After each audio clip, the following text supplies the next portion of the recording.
안녕하세요. 김어준입니다. 지난 주말 카탈루냐 자치의회는 독립을 선언했고 이에 스페인 중앙정부는 자치의회 해산을 전명했습니다. 카탈루냐가 제2의 코소보가 될 수 없는 이유, 포털이 처음으로 메인에 띄운 관련 기사의 제목입니다. 코소보는 대량 학살을 경험했지만 카탈루냐는 민주적 권리를 누린 경우라 독립이 불가능하다는 내용입니다. 대량 학살 정도를 겪지 않으면 독립할 생각하지 마라. 이건 말이 안 되죠. 독립선언의 권리는 모든 인간에게 천부 인권이 있듯이 그들 스스로에게 당연히 있는 겁니다. 그들의 선언을 외부에서 인정하느냐 아니냐의 문제가 그 다음 따를 뿐이죠. 그리고 그 인정 여부는 철저히 강자의 이해관계에 의해 좌우되어 온 게 국제사회의 현실입니다. 코소보는 학살을 당해서 독립이 인정된 게 아니라 러시아의 세르비아 동맹을 약화시키려는 미국의 전략적 지지가 있었기 때문 아닌가요? 그리고 그래서 코소보 독립을 러시아 중국은 여전히 인정하지 않는 거죠. 대량 학살을 겪는다고 독립이 보장됐으면 독가스 인종청소를 경험한 쿠르드는 진작에 독립을 했어야 합니다. 약소민족들이 최근 선언한 독립들 아마 대부분 실패하겠죠. 그래도 그 독립을 심정적으로라도 응원하는 게 우리 이익을 해치지도 않는데 우리 같은 식민 역사를 가진 사람들로는 자연스러운 것 같은데 이런 기사를 접할 때마다 매번 느끼는 겁니다만 왜 우리 언론은 미국이나 유럽은 어떻게 생각한다. 서구 강대국의 시선으로 바라본 분석만 있는 건가요? 저는 그게 너무 이상합니다. 김어준 생각이었습니다.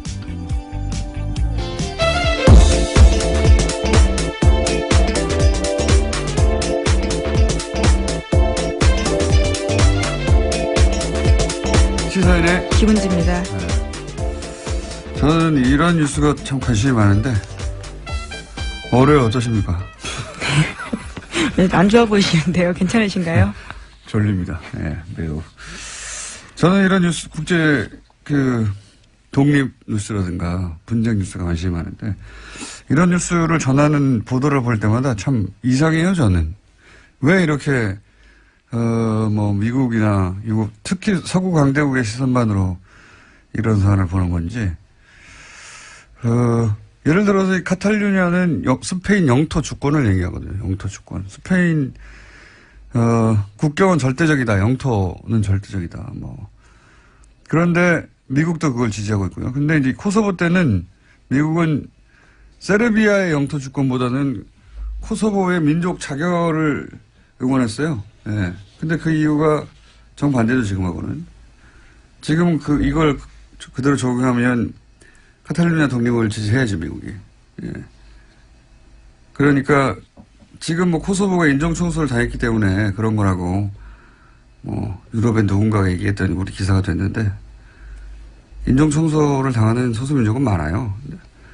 오히려 쿠르드 같이 인종청소를 가장 많이 당했는데 가장 많이 배신을 당한 게 쿠르드잖아요, 미국한테. 예. 네, 계속해서 전해드린 바가 있는데요. 그건 상관이 없는 거고 사실은 실제로는 이게 이제 세르비아 동맹국이니까 러시아가 그래서 미국은 코소보를 지지한 거고 정반대도 있어요. 크림 반도 때는 미국하고 러시아가 정확하게 반대로 행동합니다. 예. 크림 반도 쪽에 러시아계가 독립하려고 할 때는 러시아는 또 민족 자결을 지지한다고 하고, 그 다음에 미국은 영토 주권, 우크라이나 영토 주권 지지한다고 하고, 왜냐하면은 흑해 부동항을 누가 차지하냐를 가지고 싸운 거니까. 국제법상 무슨 대단한 원칙이 있는 것처럼 기사는 쓰는데 다 개뻥이에요. 관계들 자기들 마음대로 그때 자기들이 유리하면 지지하고 불리하면 반대하고 그러는 거죠. 강대국들은 자기 시선이 있잖아요. 자기 이익이라고 하는. 예. 우리 언론들도 우리만의 시각이 좀 있었으면 좋겠습니다. 이런 뉴스 전할 때. 항상 하는 얘기지만. 자, 첫 번째 뉴스는 뭡니까? 네, 국정원 관련된 소식 계속 전해드리고 있는데요. 오늘 아침도 똑같습니다. 박근혜 정부에서 남재준 국정원장이 소위 7인회를 꾸렸다라는 보도가 오늘 아침 한겨레 신문에 나왔는데요. 매주 수요일 회의를 열었다라는 겁니다. 여기에서 이 7인회가 검찰의 댓글 수사를 대비한 가짜 사무실을 만들고 남북 정상회담 회의록을 공개하는 등 주요 정치 공작을 해왔다라는 건데요. 이 7인회 멤버에는 어제 검찰에 출석한 장호중 전 부산지검장 등이 포함되어 있습니다. 이 양반들은 7인회 같은 걸 좋아하나 봐요. 박근혜와 7인회도 예전에 나왔던 얘기죠. 예, 그렇죠. 근데 이제 남재준 국정원장도 본인이 국정원장 재직 시절에 7명을 꾸려와서 주요 사안을 결정했다 이거 아닙니까? 예. 네, 파견된 검찰 공무원 2명까지 포함해서요. 다양한 사람들이 있습니다. 대령 출신도 있고 육사 출신도 있고요. 국정원의 컨트롤 타워였던 거네요. 유행인가 봅니다. 유행. 예, 박근혜 7인회도 사실은 탄핵 국면에서 초기에 도대체 누가 첫 번째 담화에서 사과를 바로 그렇게 하도록 유도했는가, 결정했는가 그 얘기 때 등장을 한번 했었죠. 여전히 미스테리입니다. 사실은 정치적 자살행위인데 JTBC 태블릿 보도 직후에 그렇죠. 바로 다음 날. 네, 바로 다음 날에 인정했는데 그때 인정 안 했으면 여기까지 못 왔다고 보는데 저는 누가 그 결정을 했을까요? 박근혜 전 대통령의 정치적 감각으로 스스로 결정했을 리는 없을 거고. 아직도 미스테리예요. 예. 어쨌든 남재준 국정원장도 유사한 7인회 소식을 갖고 있었다. 근데 특히 이제 국정원 출신이야 그렇다고 치더라도 검찰 출신들을 현재 굉장히 고위직입니다. 현직입니다. 게다가 현직 검찰 소속으로 있는 사람들인데 그 사람들이 7인회라는 게 이제 처음으로 밝혀진 거고요. 관련 뉴스가 많아요. 여기에 그죠? 예, 이들 국정원 파견 검사 같은 경우에는요. 국정원의 변호인 노릇도 했다라는 건데요. 조직적으로 검찰의 수사를 방해했다라는 겁니다. 특히 국정원 댓글 수사를 방해한 건데 최근에 검찰이 이와 관련된 대응 문건을 확보했습니다. 이 문건에 보면요. 당시에 파견된 검사들이 국정원의 의견서를 써주면서까지 검찰의 수사를 방해하면서 깊이 관여했다라고 합니다. 이게 이제 자신이 어디 소속인가에 따라 지속적으로 그 권력의 하수인 역할을 한 거죠. 사실 검찰 출신으로서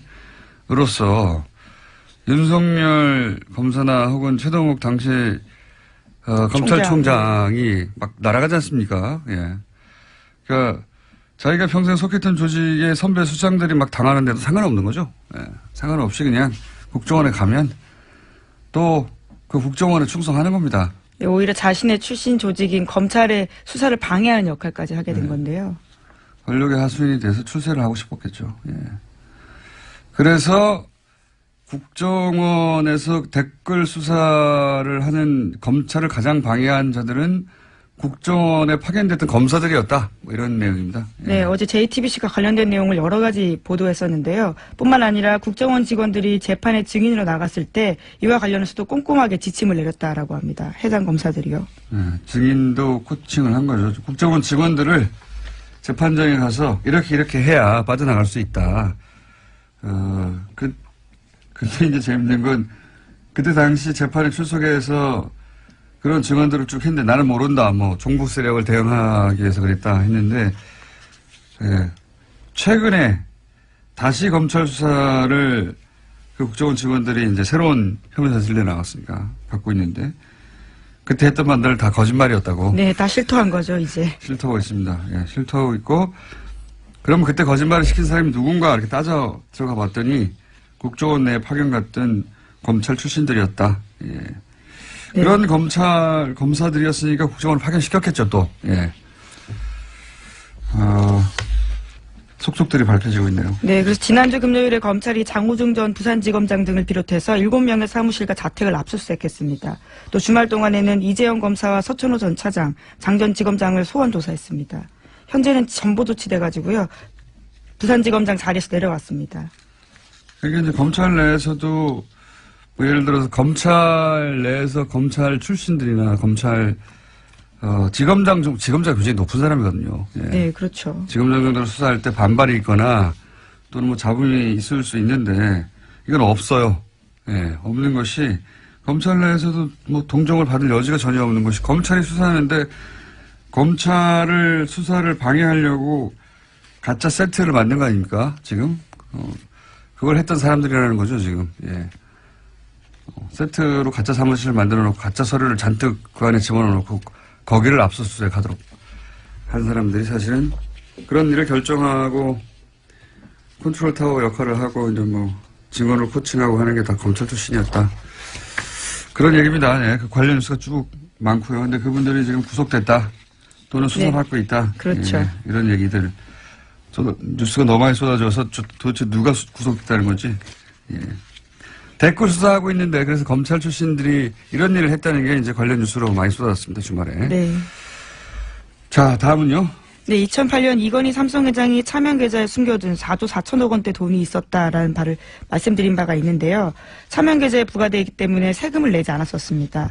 당시에 금융당국의 판단이 그랬었는데요. 하지만 이 사실이 드러나자 최근에 9년 만에 금융위원회가 차명 계좌에 대한 유권 해석을 원점으로 재검토하기로 했습니다. 그래서 과세가 가능하다라는 입장을 내놓을 예정이라고 합니다. 금융위원회 주요 인사들은 뭐 바뀌지 않았다고 해요. 정권이 바뀐 거죠. 예. 정권이 그렇죠. 바뀐 유권 해석이 바뀌는 거니까요. 정권이 바뀐 것이고요. 과징금 부과 대상은 아니라고 했는데 이렇게 되면은 조 단위는 아니고 그죠? 예. 1,000억 단위 정도. 실제 이 문제를 처음 제기했던 갑자기 이런 생각이 나네요. 박용진 의원님. 예, 박용진 의원님 주장에 의하면 예, 계산을 또 저희도 해봐야 되겠지만 이게 2조 이상 과징금까지 하면 2조 이상이 될 거라고 했었는데 과징금 부과 대상은 아니라고 유권 해석을 또 해줬으니까 이렇게 되면 1,000억대 네. 얼마나 많이 빠져나갔습니까? 2조에서. 네, 그렇죠. 이자와 배당 소득세. 예. 예, 이자 배당 소득만을 부과하는 거니까요. 근데 이 문제는 한 번 더 나오겠네요. 왜 과징금 부과 대상은 아니냐. 과징금을 부과하면 실제로 총 4조 얼마가 남겨져 있었는데 거의 다 돈이 없어질 수도 있다. 그런 얘기도 있었거든요. 90% 세율을 적용할 경우에 대한 이야기일 텐데요. 오늘 최종구 금융위원장이 국회 국정감사 나오기 때문에 이 문제 다시 따져 물을 것으로 보입니다. 그러니까요. 예. 자, 실제 얼마나 부과될지 관심 있게 지켜봐야 되겠습니다. 그리고 이제 깜빡 잊었는데 원세훈 아까 댓글 이야기할 때 원세훈 원장이 국정원은 불법적으로 일을 해야 한다 뭐 이런 얘기를 했다고 했잖아요. 그죠? 네. 관련된 소식이 또 주말 동안 전해져서 화제가 됐었는데요. 댓글 공작 등 혐의로 구속된 유성욱 전 심리전단장의 발언입니다. 자신이 수감되기 전에 장문의 글을 남겼는데 이를 경향신문이 보도한 겁니다. 그러니까요. 원세훈 전 원장이 어떤 이야기를 했는지에 대한 폭로인데요. 내용을 보면 이렇습니다. 적법 범위 내에서 일할 것 같으면 국정원이 무슨 필요가 있느냐. 국정원은 법을 초월해 일할 수 있어야 한다. 이렇게 강조했다는 겁니다. 국정원이 다른 국가와 첩보 전쟁을 하면서 그런 경우가 있을 수는 있겠지만 이게 이제 국민들을 상대로 댓글 다는데 이걸 적용했다는 거죠. 예. 그렇죠. 자국민 대상으로 불법적인 일을 해야 된다라고 아예 지시했다라는 거죠. 이건 뭐 그럴 법한데 제가 폭로한 장문의 글에서 주목했던 부분은 뭐냐면 원세훈 원장이 재임 기간 중 지나치다 싶을 정도로 사이버 업무에 매달렸다 이런 기억이 있다라고 하면서 이제 쭉 썼잖아요. 다음 아고라를 잡아야 된다느니.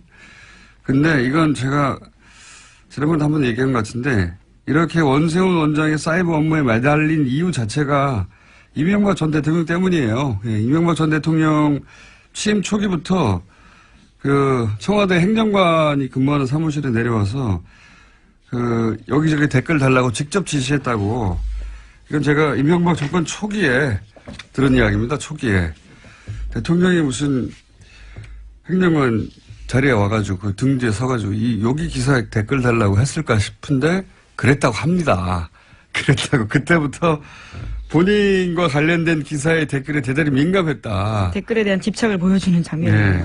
원세훈 원장의 집착이 아니라 이명박 전 대통령의 집착이었다고 저는 알고 있습니다. 그것이 뜻대로 안 되자 결국은 국정원을 그렇게 조직적으로 초반에는 그러니까 청와대 행정관들, 청와대 내에서 일부 행정관들이 그런 댓글 작업을 하다가 그 규모가 감당이 안 되니까 결국은 국정원이나 사이버 사령부로 그렇게 조직이 외부에서 전문적으로 커진 것이 아닌가라고 저는 추정하는데 여기 확실한 것은 어쨌든 임기 초기에 행정관 근무하는 데 내려와서 PCD에 서서 그 일을 당했다는 사람으로부터 저는 건네들은 이야기입니다. 이건. 예, 그렇다면 이제 원전 원장이 입이 주목될 수밖에 없는데요. 이명박 전 대통령이 시켰다라는 진술만 남아 있는 겁니다. 글쎄요. 자신이 형을 살고 나서 그 다음 삶을 어떻게 그릴 것인가에 달려있겠죠. 예. 이 형은 확정됐으니까요. 네, 뭐 자. 아직 2심이긴 한데요. 사실상 확정입니다. 하나, 둘 정도 더 할 수 있을 것 같습니다. 예, 뭐가 있나요? 또 다스와 관련된 비자금 조성 의혹 문건이 나왔습니다. 2008년에 차명으로 보이는 10여 개의 개인 계좌에서 다스로 120억 원이 옮겨졌다라는 JTBC 보도 내용입니다. 이 내용은 저희가 잠시 후에 이 내용 전문가들이 두 분 있어요. 조진우 기자하고 안하고 총장이. JTBC가 급하게 아침부터 단독을 한 내용이죠. 예. 간단하게 정리하면 2008년에 개인 명의의 계좌 43개가 다스로 옮겨졌다 이런 내용인데 이 문건 자체가 주진우 기자가 사실은 들고 나왔던 문건 제가 이 방송에서 얘기했던 내용입니다. 예. 네, 분홍 보따리에 쌓여졌던 그 문건이죠. 네, 이 자세한 얘기는 잠시 후에 하기로 하고요. 자, 다음 뉴스 하나 아직 2분에 남았네요. 2개 정도 더 할 수 있습니다. 예. 네, 자유한국당이 현재 국정감사 보이콧하고 있다고 밝혔는데요. 하지만 다음 달 2일로 예정된 국회 정보위에 국정원 국정감사에는 참여하겠다라는 의사를 내비쳤습니다. 정보위 자유한국당 간사인 이완영 의원이 어제 밝힌 바인데요.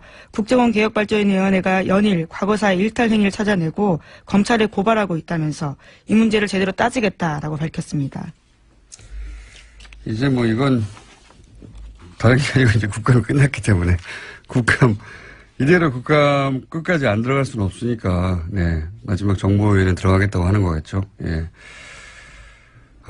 아시는 분은 아시겠지만 한국당은 방통위원, 본인들이 지명했던 방통위원이 임기 이전에, 사퇴하는데, 예. 그 2명의 지명권을 여당에서 행사했다고 해가지고 지금 국감 보이콧을 하고 있습니다. 예. 자유한국당의 논리대로면, 자신들이 여당 시절에 6명을 임명하거든요. 예, 6명 임명했는데 지금은, 야당이 되면 이제 3명으로 줄잖아요. 심지어 야당도 다양해졌습니다. 과거와 다른데요, 처지가요. 예, 야당이 되면 이제 줄어드는데 숫자가 그걸 인정할 수 없어서, 예, 자신들이 한번 임명했던 사람들이 보궐이 되면 그 사람들을 자기가 야당이 됐더라도 계속 지명해야 된다는 논리로 이제 보이콧을 하는데 이 논리대로면 6명을 여당일 때 지명했어요. 자신들이 야당이 됐어요. 이제 3명으로 줄어야 되는데, 임기 직전에 다 사퇴하게 만드는 겁니다. 그러면 영원히 6명을 지명할 수 있어요. 이런 논리대로면. 왜냐하면 임기 전에 6명은 자유한국당에 배정됐다는 주장이거든요. 야당이냐 여당이냐 아니가. 놀라운 아니라. 주장입니다. 예, 그래서 이 논리대로면 여당 상관없이 자유한국당은 항상 6명을 할 수 있습니다. 임기 직전에 사퇴시키고 계속 보궐시키면 되죠. 연속해서. 말이 안 되는 주장인데. 어쨌든 그 이유 때문에 국감 보이콧을 했는데 큰 반향이 없자, 예. 막판에는 참석하려고 하는데 그게 이제 마침 국정국감입니다. 뭐 있나요 또? 예, 하나 더 소식 전해드리면요. 네. 예, 김무성 바른정당 의원 등 당내 통합파 의원들이 어제 회동을 가졌습니다. 그리고 오는 11월 1일에 개최 예정인 의원총회를 전후로 해서 탈당을 할 예정이라고 합니다. 선도 탈당. 이게 아니라 한 번에 움직이려고 하는 거군요. 네, 11월 3일에는 또 자유한국당의 박근혜 전 대통령 관련해서 출당 관련된 최고위원회가 있거든요. 여러 가지로 분수령이 될 자리가 있다라는 주장입니다. 녹취록이 어떻게 되느냐, 이영주 의원의. 그게 또 중요한 관건이겠죠.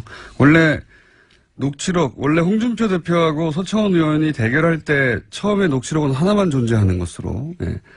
그 녹취록의 내용을 각자 자기가 유리한 방식대로 얘기하는 것으로 이렇게 이해가 됐었는데, 이용주 의원이 등장하면서 양상이 좀 달라졌어요. 이용주 의원은 홍준표 대표는 그 재판 시작되기 전에 돈을 전달했다고 하는 사람, 그 사람은 서청원 의원 사람인데 나한테 그러냐라고 항의했다고 하고. 네, 자제시키라고 전화했다라는 취지죠. 서청원 의원은 자신에게 청착했다고. 그건 뭐 같은 말을 어떻게 해석하냐에 따라 다를 수 있습니다. 이용주 의원이 등장해서 했던 말은 두 사람이 그동안 다퉜던 내용과는 다르고 사실이라고 하면 다르고 1심이 끝난 후에 돈을 전달한 사람의 진술을 번복하게 해달라는 청탁을 했다라는 게 이용주 의원의 주장이거든요. 예. 그러한 또 녹취록이 있다는 취지 이야기인데요. 그러니까 만약에 그게 실제로 있다면 그 녹취록이 개뻥이냐 아니냐 여러 번 나오네요. 개뻥.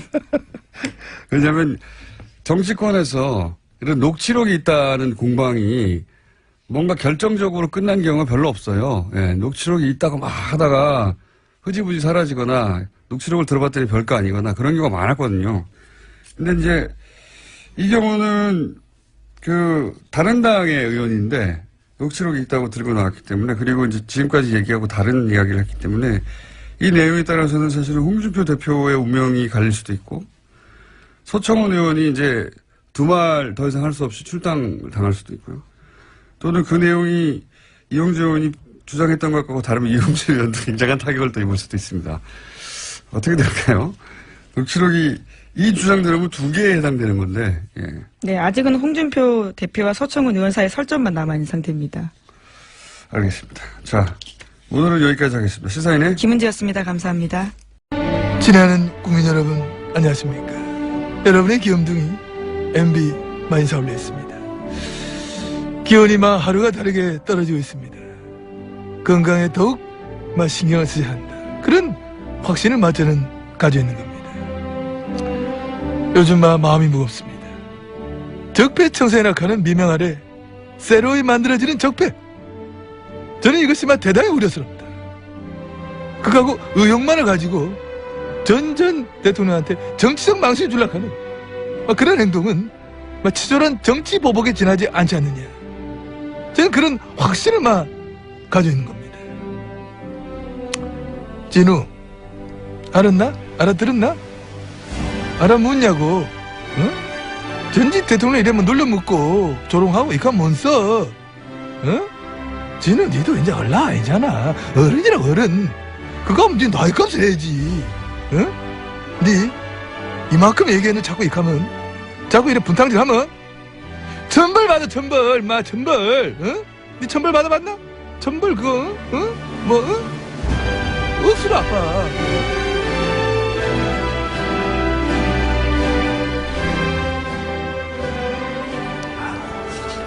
천벌 억수로 아파. 자, 주진우 기자, 안원구 청장님 나오셨습니다. 안녕하십니까. 예, 안녕하십니까. 안녕하십니까. 네, 오랫동안 이미 2달 이상, 거의 3개월째 진행하게 된 이 코너. 저희가 처음 이 다스 얘기를 꺼냈을 때 굉장히 어려웠어요. 왜 구조부터 이해시켜야 되기 때문에 비비게 10년 전이 아니죠. 17년 전으로 거슬러 올라가서 또 땅이 있었다, 이게부터 해가지고 참 복잡했는데, 이제는 많은 분들이 이제 전체 그림은 이해하시는 것 같고, 그리고 이제 많은 분들이 그래서 다스 누구 거냐고 묻기 시작하셨습니다. 그런데 지난주에 JTBC가 다스 관련 특종을 굉장히 아침 이른 시간에 급히 내놨어요. 비자금을 찾았다. 비자금으로 의심되는 계좌를 찾았다. 비자금 계좌라고. 근데 이제 그 내용을 자세히 듣고 보니까 이거는 우리가 2달 전에 다뤘던 문서 이야기 같은데. 안원구 청장님 아닙니까? 예, 지금 이쯤에서 제가 좀 고백을 해야 될 게 있는데요. 그 주진우 기자가 찾은 문건 속에 그 비자금으로 보이는 명단들이 있었지 않습니까? 그걸 제가 하도 아무도 안 받길래 제가 그 JTBC에 그걸 줬어요, 사실은. 주진우 기자한테 상당히 미안하게 생각하는데. 아니, 그 말은 하고 해야 될 거 아니야, 말은.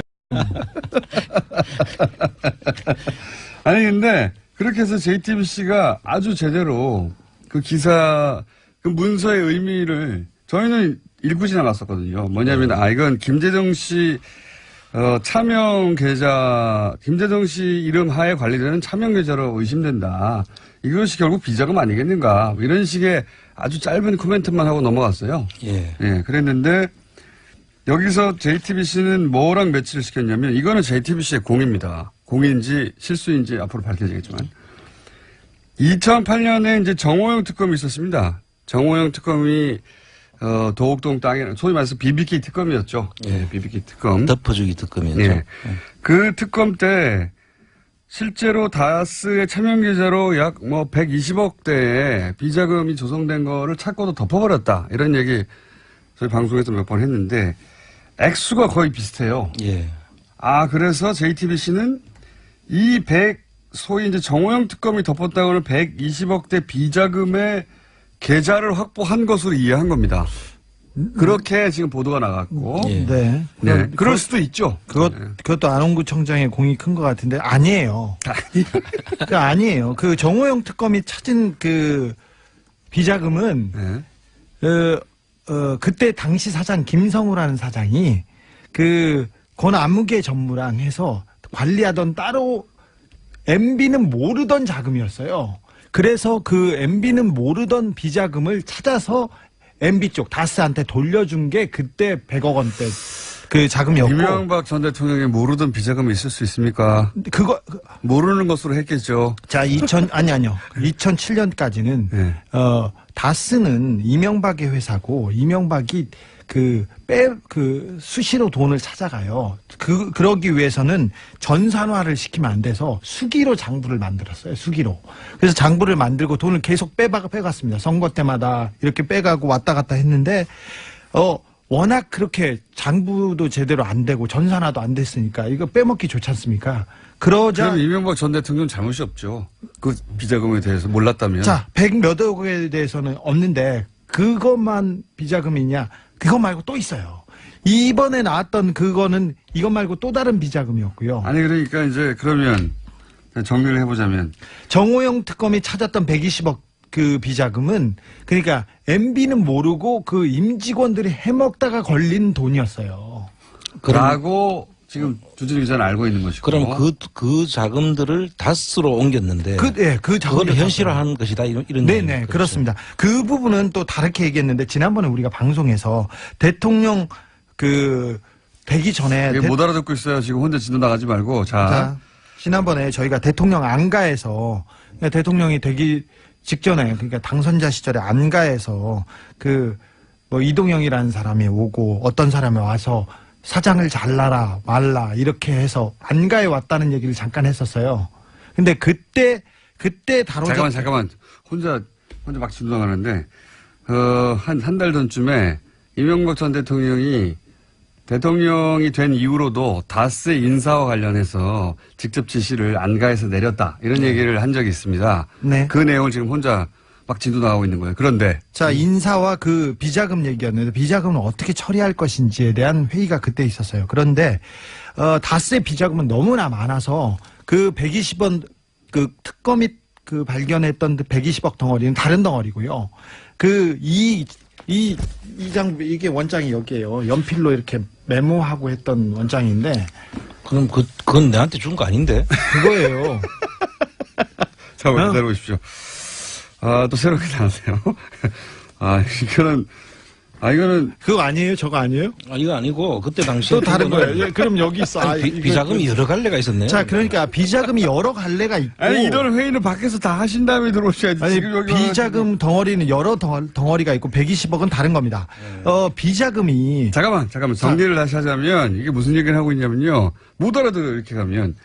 자, 저희가 2달 전쯤에, 김재정 씨는 다스의 소유주라고 이명박 전 대통령이 주장했던 처남입니다. 근데 사망을 하죠. 사망을 해서, 사망을 했을 때, 김재정 씨와 몇몇의 차명으로 관리되던 계좌가 40개 이상 있었어요. 예. 그 계좌에서 약 120억이 회사로 들어갑니다. 다스 회사로. 그 문서에 대해서는 저희가 2달 전쯤에 김재정 씨 관리하에 있던 차명이 사망을 하자 아마 들어오나 보다. 이렇게 설명을 했고, 근데 JTBC가 이 문서를, 2008년에 정호영 특검이 120억대 비자금을 조성했다고 하는데, 요게 요 돈이구나. 라고 추정된다고 보도를 했어요. 했으나 제가 설명 좀 주진우 기자의 주장은 그 돈은 그 돈대로 따로 있고, 예. 더 좋은 뉴스죠. 또 있다니까. 아니 그렇죠. 비자금이 많이 있었어요. 비자금 그 돈은 그 돈대로 100억대 따로 있고. 100억대 덩어리는 여러 덩어리가 있었어요. 제가 비자금을 하나만 공개할게요. 저한테 기자들이 취재하기 좀 버겁고 어렵고 그러면 안원구청장한테 가시면 아까 단독도 막 주시니까 그러니까 자, 가면 됩니다. 다른 비자금 공개할게요. 여러 비자금 덩어리가 있어요. 100억짜리. 자, 2007년도에 그 대선 직전에 다스 실소유주 논란 나오고 그래서 그리고 검찰이 수사를 했어요. 특검 전에. 그때 그래서 자금을 자꾸 정리하게 되는데 백억대, 수십억대 이렇게 덩어리가 있는데 120억은 또 다른 덩어리고 100억짜리 비자금 하나 제가 공개하겠습니다. 2007년도에 경주 외환은행 그 지점에서 문 닫기 30분 전이었어요. 그때 김진 사장 아시죠? 예, 알죠. 김진 사장 이영배라는 사람은 또 다른 다스의 차명회사 금강이라는 데 대표예요. 이 사람이 가서 100억짜리 수표를 한 장 찾았어요. 2007년 며칠 날? 2007년도에 예. 며칠 날인지는 몰라 나도. 경주 외환은행 지점에서 100억짜리 수표를 사장과 이영배 금강 대표가 와서 100억짜리 수표를 하나 찾았다. 수표를 하나 찾아가서 MB한테 갖다 줬답니다. MB한테 갖다 줬다. 네, 그때가 언제쯤이었냐면 라고 이 누군가가 지금 제보를 한 제보했어요. 거죠. 그 뉴스를 보고 그 내부자가 지금 전화를 했는데 그런데 2007년이 아니라 BBK 특검이 끝나갈 때니까 2008년 초죠. 예. 2008년 초였고 꼬리볶음탕을 먹기 2, 3일 전이었다고요. 구체적인 날짜를 하고 있습니다.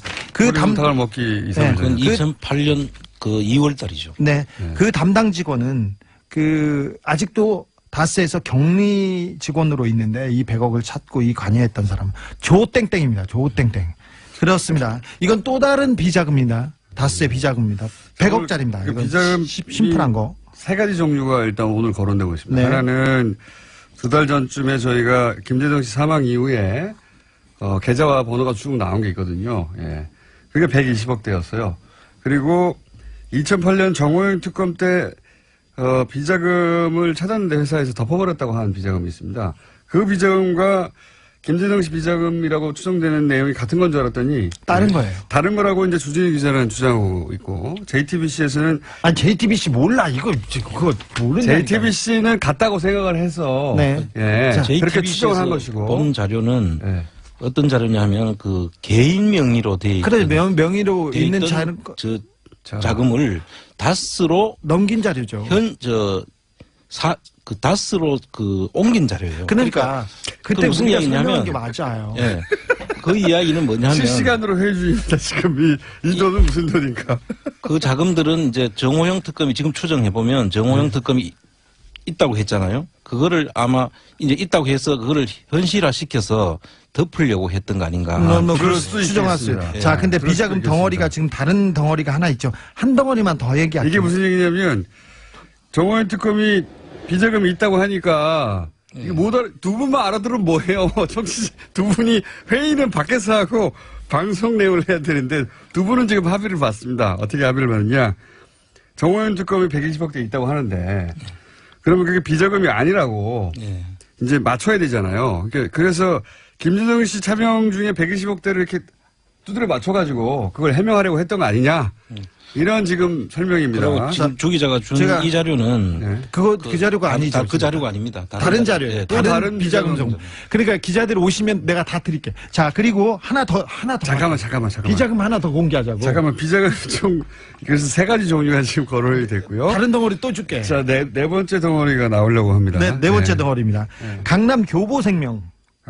강남 교보생명. 옛날에 제일생명 사거리에 있었는데 거기에 있는 교보생명 지점에서 이병모. 이 사람은 청계재단을 할 때 나오는데 지금도 청계재단이 재단에 있죠. 있습니다. 네. 그리고는 김백준 씨와 함께 김백준 씨와 함께 그 집사라고 이명박의 불리는 이명박 그 대통령의. 자금 관리원이고 집사고 건물 관리하는 분인데 이 사람이 돈을 찾아다가 다시 이명박한테 입금시킵니다. 돈을 얼마를 찾았어요? 여기는 수십억 된 것 같습니다. 수십억 대.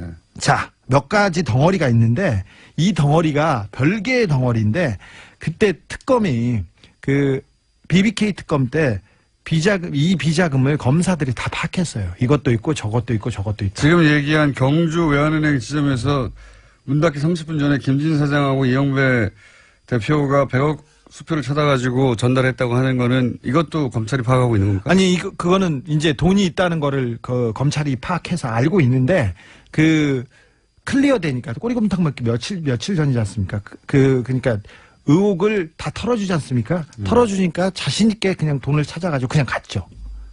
이것도 털어주기로 결정돼 있으니까. 자, 근데 검사들이 다 알고 있었어요. 그래서 특검에서 그때 검사들이 파악한 비자금이 200억이 넘었어요.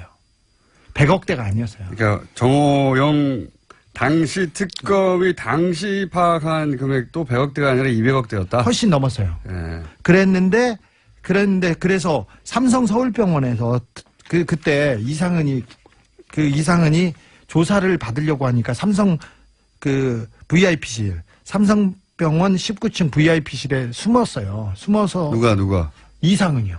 이상은 회장이. 지금 현재 다스 회장입니다. 네, 예. 회장을 조사하려고 하니까 거기 글로 가서 그냥 병원에 있었는데 검사들이 와가지고 비자금에 대해서 처음에는 막 물었어요. 근데 나중엔 다 덮어줬죠. 근데 특검의 결과는 어쨌든 다 덮어진 걸로. 다 덮어줬습니다. 네. 근데 특검에서 이미 200억이 넘는 수많은 비자금 계좌와 비자금 덩어리가 있는 것을 확인하고 다 덮어줬습니다. 100억대가 아니라 200억대였는데 덮어줬다. 네. 그러면은 또 JTBC가 보도한 것과 또 다른 또 관점인 거죠. 또 달라진 게 있네요. 여하간 JTBC는 JTBC 관점이 안원구청장 관점이니까 그 서류를 분석하고 그런데 얘기를 조금 더 해보자면 덩어리가 이렇게 있는 성격이 아예 다른 거라고요. 그러니까 JTBC의 관점이 자연스러운 관점이긴 합니다. 시기가 맞기 때문에 예. 120억대가 있었다고 정호영 특검이 발견했는데 덮었다고는 최근에 보도가 됐잖아요. 네. 예.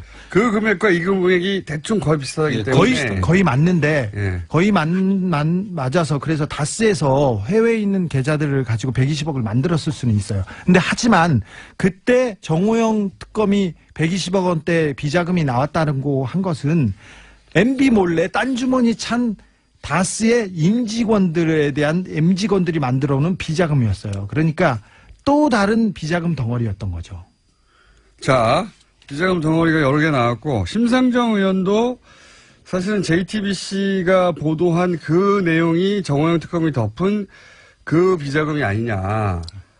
왜냐하면 규모가 120대거든요. 시기가 맞고 그래서 이제 그렇게 예, 생각한 것 같고 지금 주진우 기자의 주장으로는 120억 이게 특검이 덮은 거여도 상관없고요. 그러면 밝혀진 거고요. 그게 아니라 별게 더 있으면 더 좋죠. 또 나온 거니까. 아니 그게 또 다른 덩어리. 또 다른 덩어리가 있다. 그때 100억은 소위 이제 그 다스 내부에서 해먹은 비자금이고 그거 외에 또 이명박 전 대통령이 비자금을 받아갔던 것들이 몇몇이 네. 있다. 네. 특정 외환은행과 그다음에 특정은행과 교보생명 지점에서 등등. 이건 정확한 내용은 이제 세무조사나 검찰 수사에서 정확하게 밝힐 필요가 있다 그렇게 보여집니다. 덩어리가 너무 많이 나오니까 이제 헷갈리기 시작하는데 차근차근 하려고 그러는데 갑자기 JTBC가 나오는 바람에 한꺼번에 당시에 2007년도에까지는 다스에서는 되니까. 그런 큰 회사에서 뭐 장부가 수기였어요. 그러니까 그냥 종이로 써가지고 이렇게 갖다 두는 다음 주에 제가 수기 장부를 하나 이렇게 샘플을 가져올게요. 장부에서 찾아와서. 그런데 다 어디서 하잖아 몰라요. 2008년도에 그 특검이 시작됐지 않습니까? 그래서 그 당시에 양산 폐기물 업체에 1톤 차분량 3개를 가져다가 이렇게 폐기했어요. 근데 폐기했던 그 직원이 또 보낸 또 편지를 하나 제가 조금만 읽어드릴게요. 2007년 10월에서 11월에 MB가 대통령 선거하기 전에 BBK 주가 조작 사건과 다스 실소유주 사건들로 검찰 조사가 있었는데 자료를 숨기기 위해서 어떻게 했냐면은 다스에서는 모든 서류를 모든 장부를 태웠대요. 근데 어떻게 찾나 이제 다 태워가지고. 회사에서는 그 도저히 다 태우기가 어려우니까 1톤 트럭 세대 분량으로 회사 관련 서류를 부산 관련 양산국도변 고물상에 옮겨가지고 파쇄해가지고 처분하였습니다. 그때 당시 권 부장, 권 전무, 문 부장, 손대리 협의하에 자료를 옮기고 폐기하였는데 그때 자료 중에는 공문 형식으로 된 BBK 관련 자료와 돈을 주고받는 영문 서류가 있었고요. 맨 마지막에 이 서류에는 MB의 사인이 있었다는 겁니다. 아, 다스의 내부 문서에 이명박 전 대통령의 사인이 있었다. 네, 그렇습니다. 폐기했다는 거는 이제 지금은 입증할 수가 없죠. 네, 근데 관련자들의 진술 정도만 폐기한 남은 사람이 지금 얘기하는 겁니다. 그러니까 뭐 어느 정도 또 신빙성은 있죠. 그 JTBC에서 보도한 그 자료를 보면 네. 개인 명의에서 다스 명의로 갔기 때문에 네. 그 자금의 원천을 따라가 보면 네. 금방 이게 어떤 자금인지를 알 수가 있습니다. 지금 폐기해도 그건 명백하게 지금 계좌번호까지 다 나타나거든요. 그렇죠. 근데 이게 참 재밌는 게 보통의 비자금은 회사에서 밖으로 나가는 겁니다. 이 비자금은 밖에서 김재정 씨 사망하자 밖에 개인 명의로 있던 게 회사로 들어와요. 예. 이상한 흐름이에요, 굉장히. 그것도 비자금으로 이렇게 물론 비자금이죠. 그렇죠. 예, 빼돌린 정상적이지 않은 돈이니까. 그렇습니다. 개인 명의로 돼 있던 걸 다스로 옮겼기 때문에 비자금이- 금융실명법도 위반이죠, 그 당시에. 네. 비자금이 많으니까 참 좋네요. 자꾸 네. 나와가지고. 그렇죠. 이야기거리도 많고. 그러면 당시 BBK를 수사했던 정호영 특검 소속의 혹은 BBK 관련 수사를 했던 검사들은 지금 뭐 하고 있나요? 난 지금 현직에 거의 있습니다. 근데 이분들이 그냥 수사하면 됩니다. 뭐 압수수색 하지도 않고 옛날에 있었던 걸 캐비넷에서 꺼내서 그냥 하면 됩니다. 그래도 그분들이 다시 BBK가 수면에 올라오는 것을 상당히 부담스러워하겠죠. 하고 있었던 것 같아요. 이게 이분들은 BBK 수사가 제대로 잘 됐다고 생각하는지 아닌지 몰라도 최소한 주장을 현재 하고 있는 분들이거든요. 잘 됐다. 예. 그러니까 일단 수사가 어려워요. 일단 이 BBK와 다스의 진실이 밝혀지려면 이 검사들의 양심 고백, 국정원에서 검사들이 진실을 막았던 것처럼. 그런데 어떻게 막았는지 제 사건에서 사실 좀 알 수 있어요. 당시 BBK 수사의 정점에 최재경 전 민정수석 그리고 김기동 검사 많이 거론되는 분들이죠. 네. 이 김기동 검사하고는 주진우 기자도 안홍구 청장님도 인연이 있지 않습니까? 근데 저는 원고 피고 관계였어요. 네. 이 사람들이 저를 다 고소해가지고요. 전 제 수사를 해서 저를 구속시킨 사람이죠. 이미 김기동이요?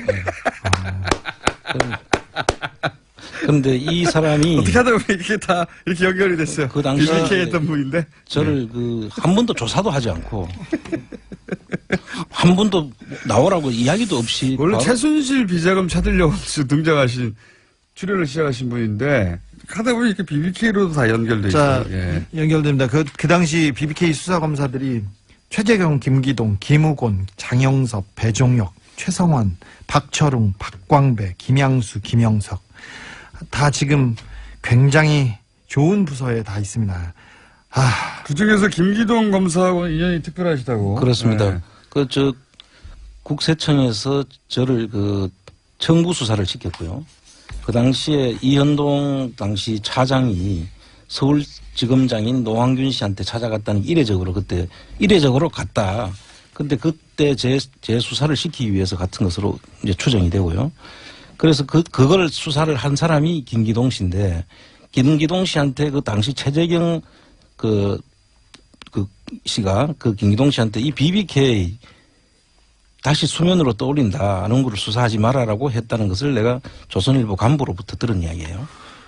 그래서 일화가 구체적으로 어떻게 된다고요? 일화가 서로를 길어가지고 어떻게 했다고요? 일화가? 이제 김기동 씨가 수사를 김기동이 담당 검사였는데 예. 김기동이 검사하려고 했더니 최재경 전 검사가 최재경 씨가 안홍구 수사하지 마라. BBK 다시 떠올릴 수 있으니까 이렇게 말렸다고요? 그렇죠. 말렸다는 것을 이제 조선일보 들었다. 간부가 저한테 이야기를 해줬고요. 그분들이 수사를 하게 되면 BBK가 수면으로 떠오를 수 있다. 네. 그러니까 건들지 마라. 이렇게 이야기를 했다는 거예요. 자, 어쨌든 구속되셨고요. 자, 김기동 검사는 1년만 갔다 오셨고 그래서. 네, 예. 네. 김기동 검사는? 네, 김기동 검사는 김경준한테 자기한테 형이라고 부르라고 하면서 형량을 네가 이명박을 빼주면 형량을 그런 딜이 줄여줄게 있었다는 주장을 김영준 씨가 했죠. 했죠. 메모에도 나오고요. 그다음에 그 이후에 김기동이 중간중간에 계속 나옵니다. 방산 비리에도 나오고 다른 데도 나오는데 지난번에 140억이 다스로 갈 때 그 당시에 김경준 씨가 에리카 누나가 언제 금방 들어갈 테니까 잘 봐주세요. 그렇게 편지를 썼던 사람이기도 합니다. 김기동. 그렇죠. 굉장히- 예. 주진희 기자, 안하고 청장이었습니다. 중국 공산당이 시진핑 1인 체제로 심지어는 황제로 등극했다라고 하는 언론 보도 최근에 많이 나오고 있습니다. 그런데 이건 잘못된 분석이다. 잘못된 해석이다. 이렇게 말씀하시는 분 오랜만에 저희 스튜디오에 다시 나오셨습니다. 도올 김영호 선생님 나오셨습니다. 안녕하십니까? 아유, 반갑습니다. 안녕하십니까, 선생님. 네. 지난주에 CBS 김현정의 뉴스쇼에 나오신 걸 듣고, 우리가 한 말 늦었다. 모시려고 했는데, 거길 먼저 나가셨더라고요, 선생님. 섭섭하고. 좀 먼저 불러주지. 맞습니다. 저희가 잘못했습니다. 네. 자, 그렇지 않아도 저희가, 이거는 선생님을 모시고 얘기를 들어봐야 되겠다. 중국 이야기는 네. 전문가시니까. 그리고 시진핑에 대해서도 여러 차례 말씀하셨잖아요. 네. 네. 그래서 방송 한번 하셨지만 시간이 그렇게 길지는 않았기 때문에 네네. 저희가 또 한 번 모시고 좀 더 한 발쪽으로 옆으로 갈 수 있겠다 싶어가지고 모셨습니다. 우선 저는 이거부터 여쭤볼게요. 그 시진핑 관련해가지고 황제 대관식이다. 그 외신들도 그렇게 많이 보도합니다. 예, 대관식이다. 그리고 격대 지정이라고 하나요? 네. 5년 미리. 예, 5년 미리. 그러니까 바로 다음이 아니라 그 다음 그 후계자를 미리 지정해 놓고 시작한다. 네. 예, 그런 전통이 있는데 이번에는 그렇게 안 하는 거 보니까 향후 10년간 시진핑이 해먹으려고 하는 거구나. 이제 사실상 전통도 다 깨고 황제가 됐다. 이런 보도가 많이 나왔잖아요. 우선 그거 잘못된 해석이다. 그거 왜 그렇습니까? 거기서부터 시작해야 될 것 같아요. 저도 기사를 읽다가 그런가? 이렇게 생각했거든요. 역시 형안이 있으시네. 항상 통찰력이 있으시니까. 근데 그 격대 지정이라고 하는 것은 그 중국의 오래된 전통이고 그것을 시진핑이 계속 했어야 됐다. 이런 네. 전제가 있는데. 그렇죠. 네. 그 전제가 우선 틀린 거죠. 전제부터 틀렸다. 네, 이 격대 지정이라는 것은 중국 현대사에서 단 한 번의 사례밖에 없습니다. 그래요? 그것은 등소평이 당시의 정황에서 이 문제를 해결해 나가는데 개혁 개방을 강력하게 추진하기 위해서는 강택민과 같은 상해파의 테크노크라트가 네. 필요하다. 그래서 그 사람을 후계자로 지목을 하면서 네. 근데 이 사람은 상당히 권력 의지가 강하고 네. 그 패거리 의식이 강하기 때문에 주변에 떨거지들이 꽉 둘러쌀 거다. 그러면은 중국이 위태롭다. 아하. 그래서 굉장히 그런 성향에 반대되는 인물로서 자기가 믿을 수 있는 누구야 후진타오 네, 호금도라는 인물을 다음에는 네가 10년 해먹고 그거 끝난 다음에 반드시 호금도로 해라. 해가지고 그걸 격대 지정이라고 했는데 네. 그거는 이거 한 사례밖에 없어요. 그래요? 왜 그러냐면 그 다음에 시진핑이 올라올 때는 격대 지정이고 아무것도 없는 상태에서 예. 시진핑은 그냥 올라온 거예요. 예. 이 소위 말해서 강택민 상해파와 이 호금도 후진타오. 예. 후진타오 공청단 안희성 사람인데 안희파들 이래가지고 그 사이에서 서로 견제할 때 하다가 엉뚱한 전혀 전혀 그 물망에 없었던 인물이 갑자기 튀어오르게 된 거예요. 아, 그러니까 두 파를 견제시켜서 네. 격대 지정이라는 게 오랜 전통이 아니라 네. 이 우파가 계속 집권하게 되면은 이제 문제가 생길 것 같으니까 네, 미리 정반대파를 진목해 뒀고 진복해도 없고. 그게 첫 번째 사례일 뿐 그 이후로는 이런 전통에 의해서 계속 굴러간 게 아니다. 아니죠. 그래서 시진핑이라는 사람은 격대 지정과 무관하게 계파 간의 이 밸런싱의 문제로 갑자기 이상하게 튀어올라가지고 된 사람이에요. 이쪽 파도 아니고 저쪽 파도 아니고. 저쪽 파도 아니고. 그리고 양쪽 파를 자기가 된다면 다 졌거든요. 어떤 의미에서. 그러니까는 이 5년 동안에 이 사람은 굉장히 피눈물 나는 노력을 했고 그 5년간의 결실 이후에 사실은 격대 지정할 이유가 없는 거죠. 왜냐하면 자기가 원하는 그러한 정책을 강력하게 밀기 위해서는 또다시 황태자를 만들면 이건 구식이란 말이죠. 그거는 봉건적인 그 지정 방식이거든요. 그러니까는 오히려 그런 것을 사실은 격대 지정을 안 한 것이 사실은 민주적인 정치 제도의 발전입니다. 오히려? 그렇죠. 오히려 그것은 중국 공산당이 나아갈 굉장히 훌륭한 길을 예시한 거예요. 왜 이런 얘기를 하냐면은 그런 것뿐만 아니라 개인적인 이런 누굴 황태자를 지정하고 뭐 이런 것뿐만 아니라 이것을 제도적으로 정착시키기, 그러니까 제도적인 어떠한 그 위반 사례가 없는 굉장히 치밀한 공정한 결정이라고 하는 것을 입증하는 것이 더 중요한 거는 칠상팔하라는 거거든요. 칠상파가 뭡니까? 칠상팔하. 738하. 67세까지만 정계에 올라갈 수 있고 68세가 되면 정확하게 니들은 다 물러나라. 그러면은 요번에 상무위원 이후 예를 들면 이 정치국 위원 25명 뿐만 아니라 그 밑에 뭐냐면은 204명의 중앙위원들 이 전체가 정확하게 칠상팔하의 원칙을 지켰습니다. 68세는 한마디로 말해서 한 명도 없다는 거예요. 이것은 뭐냐면 중국의 리더십이 세대별로 정확하게 교체되는 룰을 확고하게 만든 거예요. 이것은 동시에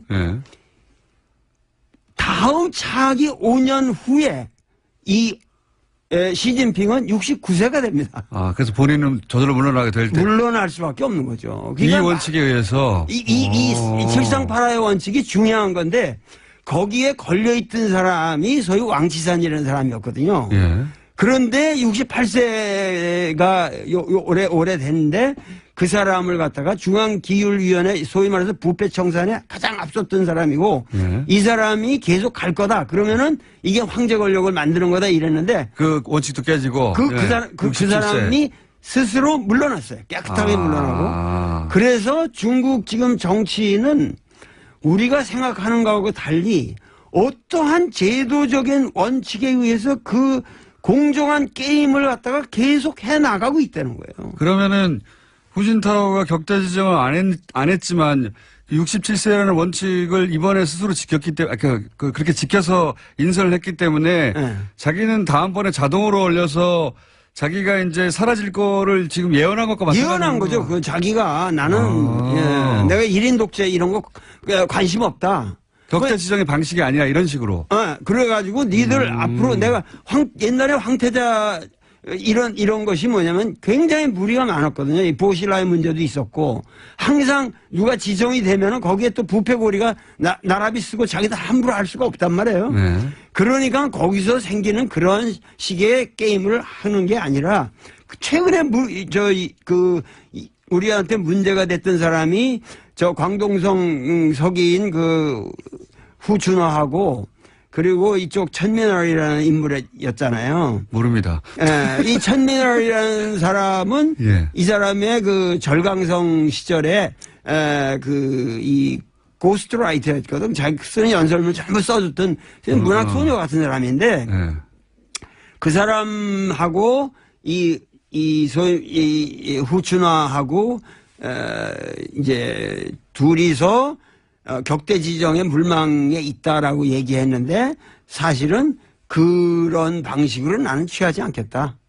그러고서 니들은 공정하게 앞으로 5년 동안 25명 중에 1인으로서 거기서 이제 차기는 경쟁에서 성장해라. 올라와라. 그러니까 지금 사람은 5년 전에 내가 뭐 미래 해놓으면 교통사고로 죽을 수도 있고 어떻게 될지 모르는 거 아니에요. 그러니까 그런 나는 저기를 안 하겠다는 거예요. 그러니까 내가 다음 후계자를 지정하는 방식 자체가 비민주적이다. 비민주적이라는 거죠. 예. 그리고 계속 젊은 세대가 정치 교체를 해 나가려면 그냥 나이로 자르면 된다. 그렇죠. 이런 원칙을 천명한 것이지 그러니까 황제가 안 되겠다고 한 것이다. 이게 거꾸로 안 되겠다고 한 것이죠. 그리고 이 전체 3시간 반에 예. 그 장문에 이거를 내가 다 들었는데 연설을 3시간 반이나 했잖아요. 그거 다 예. 들었어요, 내가. 실시간으로.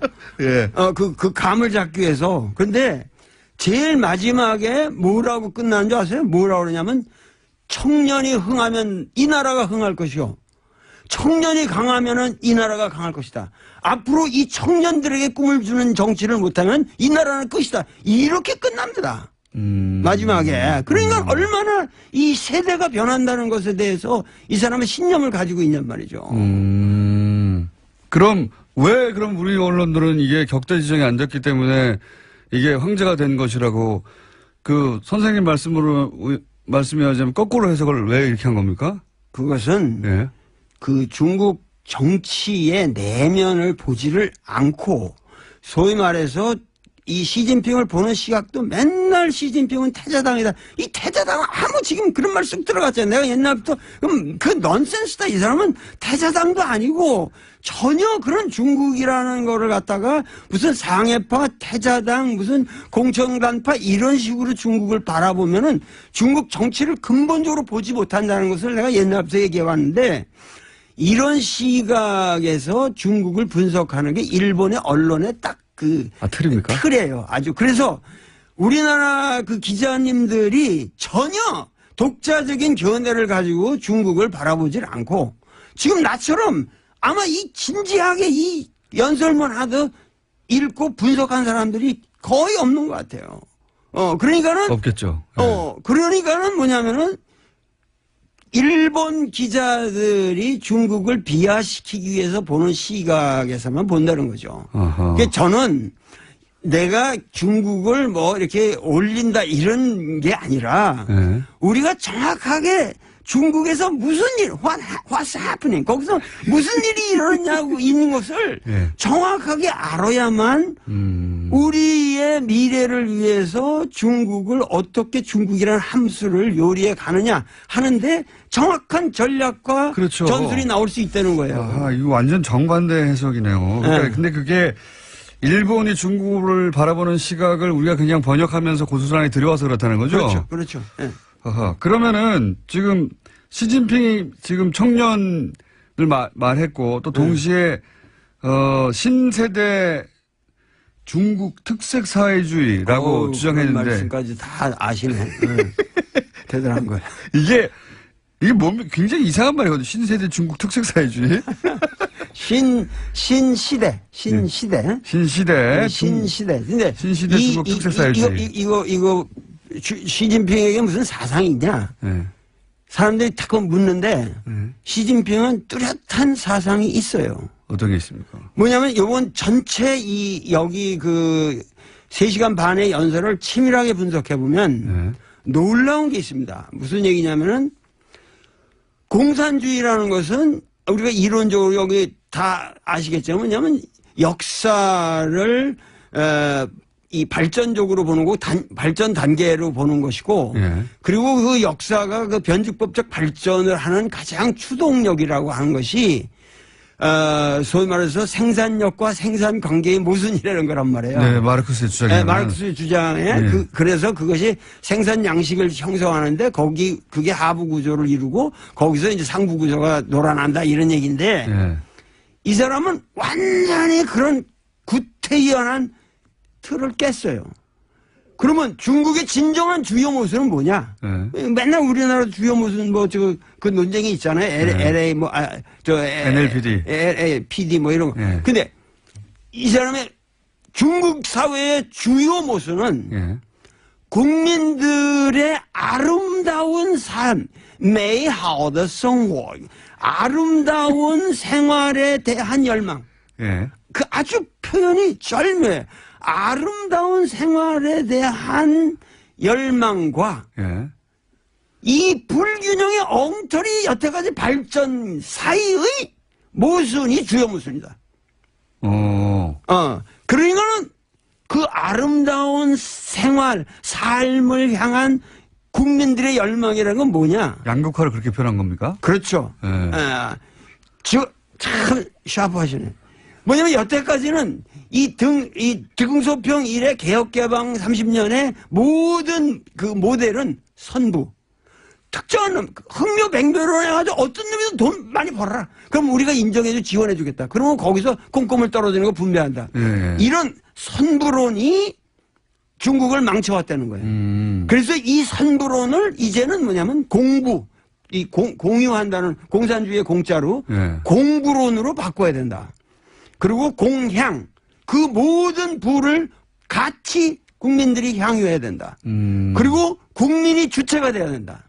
단, 이 국민이 주체가 되도록 만들기 위해서는 중국의 현실상, 그게 중국 특색이라는 거예요. 예. 중국 공산당의 영도력을 무시하면 안 된다. 근데 중국 공산당의 영도력을 강화시키려면 가장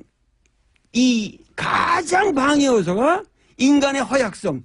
뭐냐면 부패다, 이거 부패. 부패. 그래서 중국 공산당의 영도력을 강화시키기 위해서는 중국 공산당을 쳐야 된다는 거야.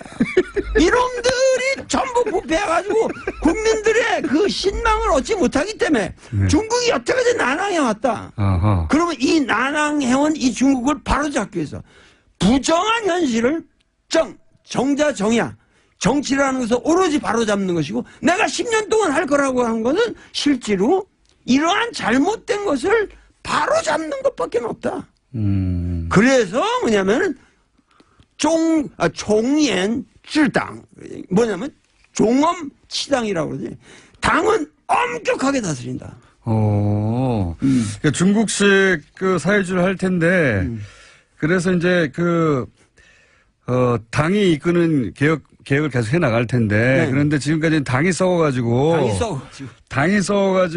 소위 이제 인민들의 삶이 양극화되는 걸 막지 못했다. 막지 못한 거죠. 그러니까 당을 쳐서 당을 굉장히 깨끗하게 만들고 그 역할을 당이 계속 해 나가도록 하겠다 뭐 이런 거네요. 그러니까 우리나라도 지금 문재인 대통령도 내가 얘기하는 거는 이 사회의 적폐가 아니라 정의롭지 못한 이 사회의 구조를 정의롭게 바꾸는 작업을 하는 것이고 그 작업에 있어서는 가차없이 단호하게 철저하게 끝까지 남김없이 다스까지 다 처단해야 한다고. 다 처단해야 한다고. 다스까지. 특별히 좋아하시네. 난 다스가 뭔지도 모르고 내 얘기를 했는데. 갑자기 시신빙에서 다스까지 오셔가지고. 알겠습니다. 어떤 의미에서는 그 문재인 대통령과 맥이 닿는 부분도 있습니다, 그죠? 그렇죠. 그 문재인 대통령을 우리가 소득주도 성장이라든가 지금 정책 방향하고 그런 것을 저기했는데 이 소위 말해서 이 중국 특색 사회주의의 그 오위일체라는 게 있어요. 이 사람 사는 오위일체. 기독교에서 삼위일체라고 그러잖아요. 근데 오위일체인데 오위일체라는 게 뭐냐면은 경제건설, 정치건설, 문화건설, 사회건설, 생태문명 건설이 하나다는 거, 일체다. 이 5가지의 위가 있는데 그런데 경제, 정치, 문화는 중공 16대에서 이미 3위일체로 나왔어요. 그 다음에 17대에서 4위일체라고 그래서 사회건설까지 들어갔어요. 그러면 경제는 무효하고 정치는 민주해야 되고 문화는 번영해야 되고 사회는 공평해야 된다. 이게 지금 17대까지 나왔는데 요번 19대에 5위 일체가 들어갔는데 환경이 나오네요. 생태. 거기에 생태 문명 건설이라는 게 들어간 거예요. 그러니까 뭐냐면 시진핑의 사상은 생태 문명 건설이에요. 그러니까 뭐냐면 예.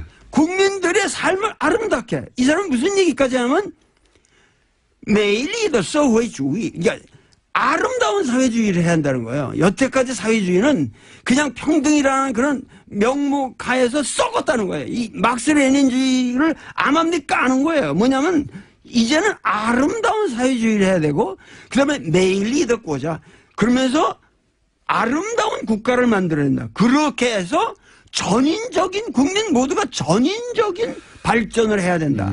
이런 식의 레토릭이 대단하거든요. 아하. 사실 중국이 최근에 각종 그 환경 부담금 국제적인 많이 내고 미국이 트럼프가 빠져나가는 자리를 중국이 막 메우고 있어요. 메우고 있어요. 예. 그게 근데 그런 데서 나온 거군요. 실제로 예. 중국은 이 태양광 발전에 있어서 세계 제1위를 맞습니다. 기술 면에서도 제1위를 달리고 있고 여러 가지 면에서 지금 뭐냐면 도시 계획도 뭐냐면 지금 아까 그 후춘화 같은 경우도 얘기지만은 그 사람의 그 잘못된 것이 뭐냐면은 그 사람의 몽골 비서 당서기를 할 적에 그 예를 들면 3만 명이 사는 지역에 10만 명이 사는 그냥 뭐 그 아파트를 지고 막 이런 식으로 예. 무자비한 개발들을 했단 말이에요. 그러니까 예. 이 사람은 지금 중국의 문제는 이런 무분별한 개발에 있고 그래서 이거를 막아야 된다는 거예요. 그리고 토지 관리라든가 그리고 특히 중국은 아직까지 농촌 인구가 30%나 됩니다. 그러면은 이것에 의한 중국의 농촌을 살리지 않으면 중국이 미국이나 이런 거랑 앞으로 그 대항할 때 중국의 특색이 없어진다는 거예요. 중국의 모든 자본주의적 모순을 사실은 중국의 농촌이 쿠션을 받아준 거예요. 그러기 때문에 이 환경 문제를 앞으로 이 도농 간의 격차라든가 이런 문제를 해결하지 않으면 이것은 우리가 지금 민족의 위기를 맞이한다. 그래서 이러한 근본적인 그러니까 공산주의의 원래 평등관이라고 하는 것을 이 사람은 생태 문명이라는 말로 바꿨어요. 굉장히 세련되게 변화. 세련됐죠. 어허, 그런 변화가 지금 막 일어나고 있다. 네. 중국이 실제 그랬고 또 실제 이상으로 더 씌워진 이미지가 이게 환경을 오염하고 네. 뭐 단기간에 급속도로 발전하면서 뭐 우리한테도 그 미세먼지도 중국의 주역이라고 하고 네. 등등 전 세계적으로 중국에 대한 이미지는 싸고 저렴하고 더럽고 네. 오염돼 있고 이런 거잖아요.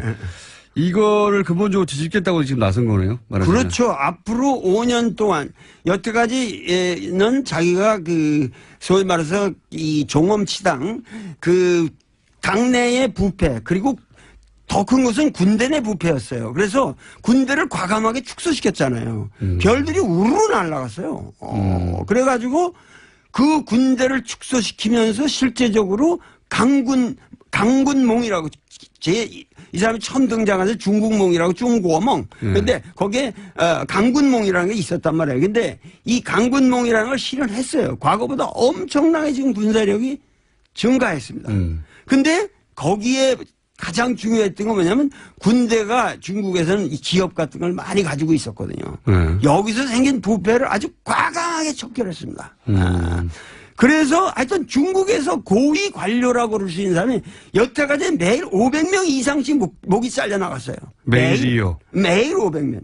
그러니까 우리나라는 너무 이게 지금 처단이 안 되고 있는 거예요. 오히려. 네, 우리나라는 훨씬 중국보다 아주 느슨합니다. 중국은 당이 하나니까요, 뭐. 당이 하나니까 그게 그러니까 그 말이 무슨 얘기냐면 당이 하나라고 하지만은 그 안에는 수없는 계파가 있어서 민주적인 밸런스가 있고 단지 뭐냐면 당의 영도력을 가지고 바른 일을 해나가는 것이 그것이 중국 특색이라는 거예요. 중국 특색 사회주의라는 건 우리는 자본주의적 방식을 도입해가지고 지금 여태까지 여기까지 왔지만 여기서 더 이상 서구식으로 흘러서는 안 된다. 어떻게든지 이 당의 주도권을 우리가 놓치면 안 된다. 그러니까 여태까지 뭐 료샤오퍼라든가 이런 사람도 훌륭한 분이고 노벨상도 받고 그랬지만 그분의 문제는 너무도 모델이 단순하게 서구 자유주의였다고. 그러니까 국민들에게 설득력이 부족했던 거예요. 그러니까는 이러한 문제들을 감안해서 이 시진핑은 고민이 있는 거예요. 우리가 지금 이 시점에서 이 세계 인류 평화를 위해서 우리가 할 수 있는 일이라고 하는 것은 중국 공산당의 영도력을 살려가면서 어떻게 하면은 생태 문명을 건설하고 그야말로 메이하우드 정말 아름다운 국민들의 삶을 보장하느냐. 미국을 넘어서는 중국을 만들고 싶은 거네요, 말하자면. 그러니까 네. 과거에는 예. 우리가 과거에는 중국과 미국의 모든 우리가 우리가 미국하고 한국을 생각해도 예. 항상 나도 왜 미국 유학을 갔겠어요? 왜 내가 하버드니 이런 걸 그렇게 쳐다보고 그 가서 고생을 했겠어요?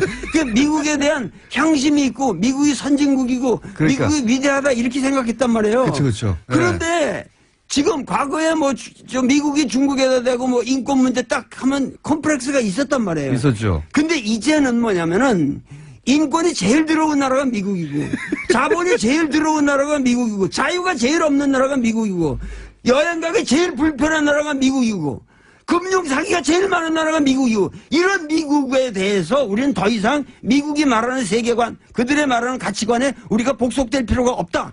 요번에 3시간 반 동안 계속 그 연설 내용이 뭐냐면 중국인의 가치관을 가지고 우리의 다른 척도를 가지고 우리 중국 공산주의의 미래를 봐야 된다. 그러니까 이 사람은 아주 뼛속 깊은 우리가 잠깐만 여기서 우리 언론인들이 시진핑을 바라볼 때 꼭 우리 자유민주주의처럼 쳐다보는 거고 그런 시각에서 볼 때 이 사람이 좀 삐딱하게 나간다 이렇게 본다고. 시진핑은 뼛속 깊이 빨갱이에요. 공산주의라고 소신 있는 공산주의자고 어려서부터 공산주의자로 컸고 그 공산주의적 신념을 우리는 놓치면 안 된다는 거예요. 그러니까 우리가 이걸 조심해야 됩니다. 아, 이거 짧은 시간 열강이었습니다. 일단 박수 한번 치고 저 혼자. 들으시는 분들도 예, 박수 치고 있을 거라고 봅니다. 선생님, 듣다 보니까 한 달에 한 번씩 나와주셔야 될 것 같아요. 맞아. 너무 오랜만에 나오니까 얘기가 많죠. 듣고 싶은 얘기는 많은데 시간은 부족하고 글쎄 말이에요. 선생님 한 달에 한 번씩 나와주시죠. 생각해 봅시다. 나는 어준이가 너무 좋아가지고. 어준이의 그 쾌활한 웃음이 없으면 우리 국민들이 참 서글플 거예요. 선생님 가시기 전에 단답형으로 몇 가지만 말씀해 주시죠. 예. 시간이 거의 다 되긴. 이거 빨리 해야 되는데. 지나갔어요. 지나가서 오늘 질문 굉장히 많은데 질문 2개인데 여기까지 온 겁니다. 질문지는 10개인데. 트럼프는 어떤 사람입니까? 간단하게 얘기하면. 좀 시간은 지났는데 짧게 해주시죠. 트럼프는 훌륭한 사람이죠. 왜냐하면은 미국의 진정한 모습을 예. 아주 솔직하게 보여주는 그건 위대한 리더예요. 여태까지 미국은 케네디부터 여태까지 쭉 뭐냐면 위장된 리더십이었거든요. 이 사람은 honest 리더십. 지금 미국의 수준을 그대로 드러내는 것이다. 그렇죠. 예. 미국이 원래 그런 나라예요.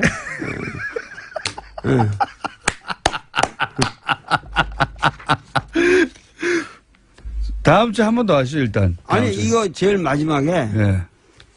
앞으로 이 시진핑에 대해서 우리가 어떠한, 어떻게 상대해야 되느냐? 상대해야 되느냐. 간단한 조언을 해 주십시오. 간단한 거를 말씀드리는데. 풀 버전은 다음 주에 한 번 더 하시죠. 예. 그 시진핑은 이제 향후 5년 동안 여태까지 이 당대에 대한 스트레스가 걸려가지고 사드 문제 이런데 강경한 그 자세를 취할 수밖에 없었던 그 국내 사정이 있었다고. 근데 이제는 그런 게 지나갔어요. 그리고 개인 리더십이 강화된 것은 사실이고 그리고 카리스마가 이렇게 확보됐기 때문에 우리가 외교하기가 더 쉬워졌다는 거예요. 오히려? 네, 오히려 쉬워졌어요. 그래서 이 시진핑을 집중 공격을 해야 되는데 시진핑을 집중 공격하는 방향에 공략을 해야 된다는 거죠. 공략. 그거에 여러 방향이 있으나 가장 중요한 것은 지금 우리에게 평창 올림픽이라는 위대한 계기가 있습니다. 그렇기 때문에 이 평창 올림픽 다음에 그 다음 올림픽이 북경 예. 올림픽으로 돼 있기 때문에 예. 그 다음 개최국의 원수가 참석하는 것도 관례고 예. 그리고 우리가 지금 이 문재인 대통령이 만나질 못했거든요. 여태까지 예. 정상회담을 못했기 때문에 만나긴 했지만 정상회담은 아니었고. 정상회담을 못했죠. 그렇기 때문에 정상회담 겸 해서 시진핑을 초청을 해야 되는데 예.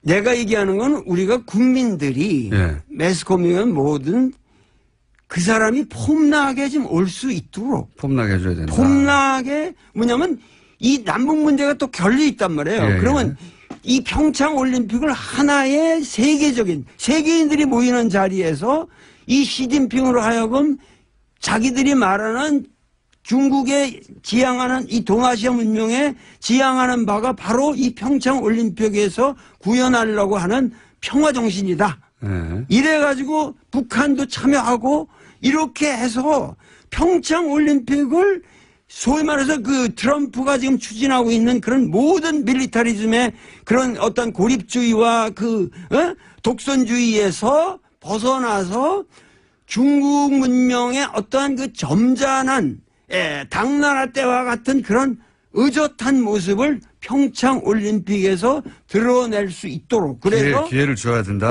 전 세계인들이 한국이야말로 평화의 기수고 평화의 전당이고 한국 민족들은 남북한이 다 합쳐서 이런 올림픽 하나도 멋있게 진행하고 있구나. 이런 이 평창 올림픽을 앞으로 집중적으로 나라도 좀 특사로 보내주면은 내가 시진핑을 멋있게 설득해가지고 이렇게 좀 이런 분위기를 만들어야 된다고. 평창 올림픽 대사가 오늘 방송에 출연하고 선생님, 다음 주에 한 번 더 나오셔야 되겠습니다, 일단. 아유, 이거 참 중요한 얘기가 너무 많고. 그러니까요, 저희 질문 2개 하다가 오늘 끝났어요. 네. 뭐 한마디라도 더 물어볼 거 없어요? 선생님, 시간이 다 돼가지고요. 네. 그리고 오늘 이렇게 끝나셔야지 다음 주에 저희가 또 오실 수 있어요. 예, 아유, 그렇습니다. 예. 다음 주에 나오시는 것으로, 그럼. 지금까지, 도올 김용호 선생님이었습니다. 감사합니다. 네, 감사합니다. 1부입니다, 이게. 불친절한 AS.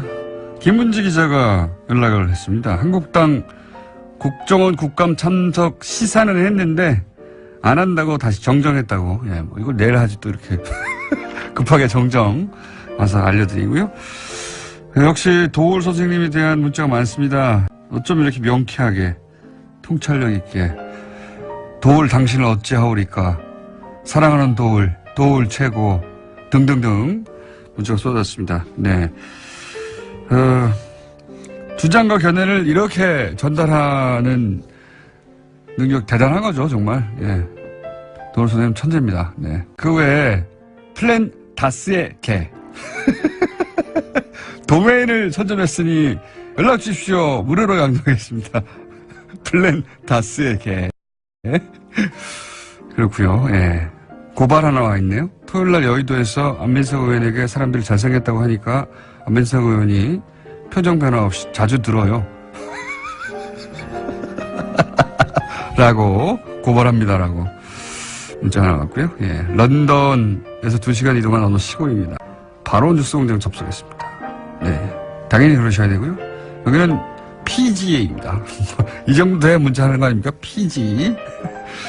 네, 내일은 투발로로 갑니다. 네, 거기서도 들리는지 알려드릴게요. 그 외에 다스는 누구 겁니까? 문자 엄청 많이 왔습니다. 네. 다스 경시대 한번 합시다. 다스에 대해서 네, 문제 만들고 경시대요. 괜찮네요. 저희가 경시대를 한번 하고 다만 상품은 드릴 수가 없습니다. 네. 르완다에서는 다스를 엔다니 다스라고 한답니다. 스리랑카 싱할라어로는 다스 가게더. 인토네이션이 맞는지 모르겠으나 그대로 읽으면 그렇습니다. 네. 오사카에는 텐지노인데 택시를 잡다가 인터넷에서 듣고 있다가 다스 찾아고 나와서 다스 찾아보고 있습니다. 이런 문자 많습니다. 재밌는 국민들입니다. 네, 참 재밌는 국민들이에요. 토요일 우리 동네에 주차되어 있는 트럭에 이게 붙어 있었습니다. 다스는 누구 겁니까? 하고 트럭에. 여기까지 하겠습니다. 네. 인문결 소장님, 네, 나오셨는데 도올 선생님이 시간을 거의 다 쓰셔가지고. 네, 네. 관계없습니다. 인사는 안녕하십니까. 네. 저도 밖에서 정말 그 좋은 강의 듣다가 제 원고 읽는 거를 제가 잊어버리고 계속 멍하게 강의 듣고 있었어요. 완전히 강연에 빠져들었어요. 이게 저도. 인문학 강의죠. 그렇습니다. 네. 이를 들었으면 됐죠, 뭐. 자기하고 상관없는 주제인데도 불구하고 네. 듣다 보면 자기하고 상관없을 수가 없는. 도올 선생님은 네. 그 내용도 내용이지만 이 레토릭 예. 진짜 어휴. 트럼프 대통령에 대해서 제가 돌발적으로 물어본 거거든요. 위대한 지도자라고. 미국의 맨 얼굴을 드러내고 있다고. 저 밖에서 다 빵 터졌었어요. 그 얘기 하시는데. 정말 고급진 디스죠. 네네. 아유, 잘 들었습니다. 예. 그래서 오늘 주제는 원래 뭐였습니까? 아니, 근데 제가 네. 오늘 이 방송 끝나고 유럽으로 출장을 가거든요. 아, 그러시구나. 다음 주에 못 나와요. 예. 풀로 그냥 다음 주 도올쌤 도올쌤 풀로. 강의를 한번 쫙 하시면 어때요? 좋습니다. 네. 네. 그 제가 자, 앞으로 5분 남았고요. 말씀드린 것처럼 가는데 유럽에서 다스가 누구 건지 물어보려고. 예. 근데 독일어가 재밌어요. 다스가 누구 겁니까를 독일어로 하면 Wessen ist das?예요. 예. 근데 이것이 누구 겁니까가 또 Wessen ist das?예요. 예. 그러니까 독일어로 다스가 이것이라는 거죠. 그러니까 이것이 그냥 다스예요. 거기서 Wessen ist das? 그러면 이게 뭡니까가 그게 다스예요. 예. 한번 물어보고 오겠습니다. 근데 일단 독일이 아니고 오늘 스페인 이야기를 더 하려고 하는데요. 하타느냐? 예. 네. 다른 간단한 브리핑을 하려고 했는데 그건 안 해도 될 것 같고 중국 이야기도 들어 있었는데 워낙 도올 선생님 얘기가 초고수가 얘기했기 때문에. 이건 허접해서 내밀 수도 없고, 스페인으로 바로 가면요. 카탈루냐가 갈등이 지금 파국으로 치닫고 있습니다. 한쪽은 독립이고 한쪽은 아예 해산을. 네, 27일이 이제 최고봉이었는데, 카탈루냐 주정부가 독립을 선언해버렸어요. 그러니까는 바로 30분 후에, 기다렸다는 듯이, 중앙정부, 그러니까 정부가 아니죠. 스페인 상원이 바로 그 제재를 승인하는 그런 법안을 통과를 시켰습니다. 그러니까는 헌법 155조, 스페인 헌법 155조에 근거해서 하는 건데, 어떤 그 헌법을 유린한다거나 아니면 불복종한다든가 이럴 때는 어떤 조치든 취할 수 있는 그런 조항이 있다고 합니다. 스페인 헌법에. 거기에 근거해 가지고 그래서 이제 스페인 중앙정부가 카탈루냐 주정부를 이제 인정을 하지 않고 직접 관할에 송치하겠다 이렇게 발표를 한 거죠. 사실은 스페인 중앙정부의 입장이 이해 안 가는 건 아닌데 전쟁까지 치른 적이 있잖아요. 사실 내전으로. 네. 스페인에서는. 그리고. 그렇죠. 최근 일이죠. 예. 몇백 년 전이 아니라 20세기 있었던 얘기니까요. 네. 그런데 또 저는 이제 이 카탈루냐 독립과 관련해서 새로운 모델이 나올 수도 있다는 생각을 하는 게요. 네. 카탈루냐에 대해서 이제 무슨 강대국들은 반대하고 그리고 EU도 반대할 수밖에 없죠. 그 그렇죠. 안에 독립을 인정하기 시작하면 이유가 굉장히 현실적인 이유죠. 엄청나게 쪼개지겠죠. 네. 예. 어딥니까? 갑자기 벨기에만 하더라도 조금만 나는데도 거기서도 갈라지려고 그러잖아요. 네, 위아래로. 네. 그런데 제가 이제 어차피 시간이 없으니까 말씀하세요. 남은 시간 다 하시지요. 제가 아는 새로운 흐름 중에 하나가 네. 이 알프스 지역 주변에 네. 매크로 알파인이라고 그러니까 국가 단위로 EU하고 거래했잖아요. 정책에 대해서 논의했잖아요. 네. 근데 알프스 주변 지역이 국가 단위가 아니라 지역 공동체 단위로 지역 경제 단위로 EU와 직접 협상을 하는 그런 움직임이 작년에 시작됐어요. 네. 그 말씀을 안 그래도 제가 드리려고 했었는데 사실은 스페인의 문제를 보려면은 우리가 한 발짝 떨어져서 그러니까 우리가 아니죠. 사실 유럽 사람들이 한 발짝 떨어져서 그 유럽 통합의 정신을 먼저 봐야 돼요. 사실 그거는 통합 정신은 이제 옛날에 칸트부터 시작이 된 거지만 어쨌든 거기까지 갈 건 없고 뭐냐면은 현대적 의미에서의 그러니까는 그 뭡니까 이 외교, 국방 이런 거를 통합하자는 그런 게 아니고 그러니까 그런 거는 이제 큰 단위에서 그러니까 하는데 문화적인 것 이런 것들은 더 잘게 쪼개 가지고 그거는 더 보장하자는 것이 유럽 그 통합의 정신이었거든요.